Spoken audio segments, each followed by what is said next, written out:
Halo Bapak Ibu Guru dan rekan-rekan pendidik sekalian, selamat datang di sesi bedah materi kita. Nah, kalau Anda pengen melihat ruang kelas Anda bertransformasi jadi lebih hidup, Anda udah ada di tempat yang tepat.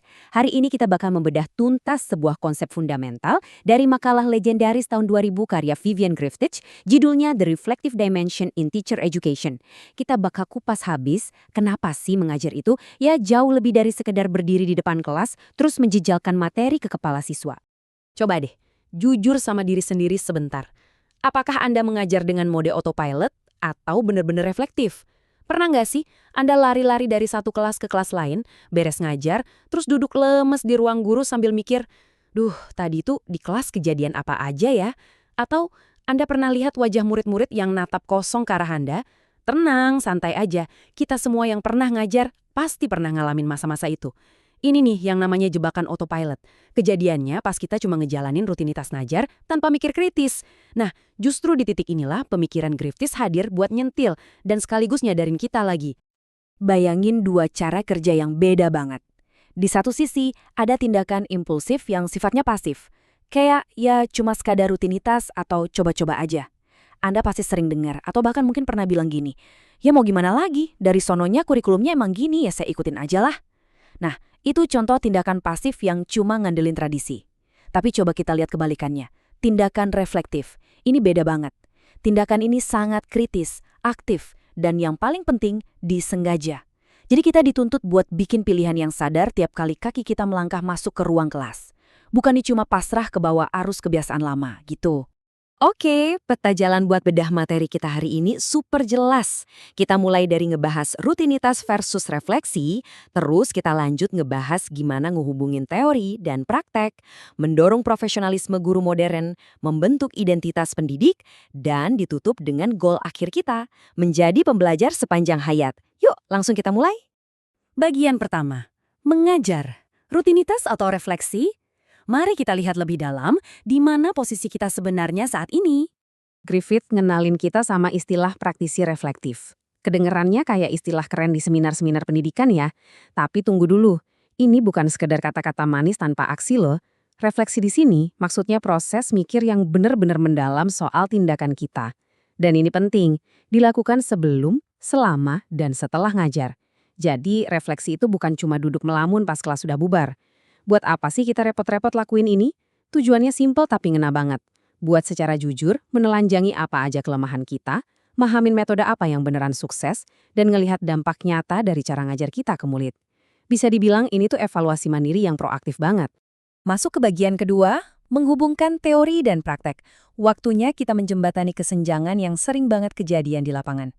Gini, banyak dari kita yang mungkin jago banget hafal di luar kepala soal teori-teori pedagogik pas masih zaman kuliah. Tapi giliran berhadapan langsung sama kelas yang super riuh dan murid yang kelakuannya macam-macam, mendadak ngeblank. Nah, disinilah refleksi itu jadi jembatan praktis Anda.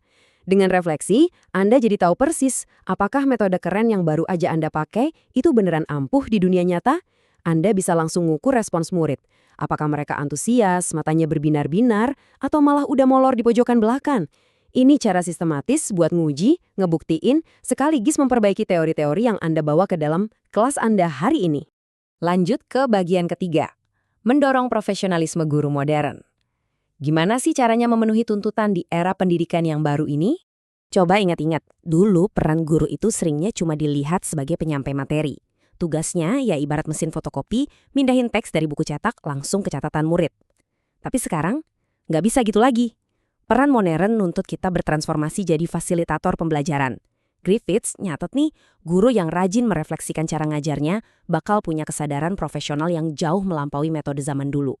Lewat evaluasi diri, guru jadi jauh lebih kreatif pas ngerancang kelas, lebih gesit kalau ada masalah dadakan, dan yang paling krusial, jadi jauh lebih adaptif ngadepin kurikulum yang ya, kita tahu sendirilah perubahannya cepat banget.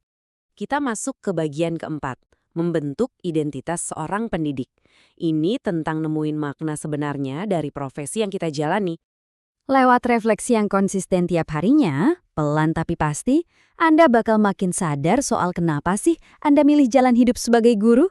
Anda bakal nyadar kalau Anda itu bukan cuma sekedar mesin pencetak nilai atau orang yang cuma ngajarin rumus matematika dan tanggal-tanggal sejarah. Sama sekali bukan. Anda itu pembentuk karakter manusia. Proses refleksi ini bantu nguatin ikatan emosional sama intelektual antara Anda dan murid-murid. Jadi Anda bisa benar-benar memahami mereka seutuhnya. Kalau udah di tahap ini, percanggihannya kerasa banget. Ngajar itu nggak lagi kerasa kayak rutinitas absen kerja jam 7 pagi terus nunggu pulang jam 3 sore. Mengajar berubah jadi sebuah panggilan hidup yang punya dampak sosial luar biasa luas. Dan akhirnya kita sampai di bagian kelima, menjadi pembelajar sepanjang hayat. Ini dia tahapan evolusi paling tinggi dari seorang pendidik. Ini nih target puncaknya. Menciptakan pembelajaran yang efektif, humanis, dan pastinya adaptif sama apa yang dibutuhin siswa.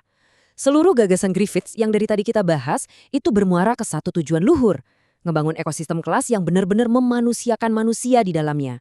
Logikanya gini, kalau kita biasain diri buat terus mengevaluasi apa yang kita lakuin tiap hari di kelas, otomatis kita nggak bakal pernah berhenti belajar hal-hal baru. Dan ingat ya, guru yang nggak pernah berhenti belajar, itu adalah guru terbaik yang bisa ngebimbing muridnya buat terus berkembang. Buat ngerangkum semua perjalanan panjang kita hari ini, Vivin Griffiths punya satu kutipan yang indah banget.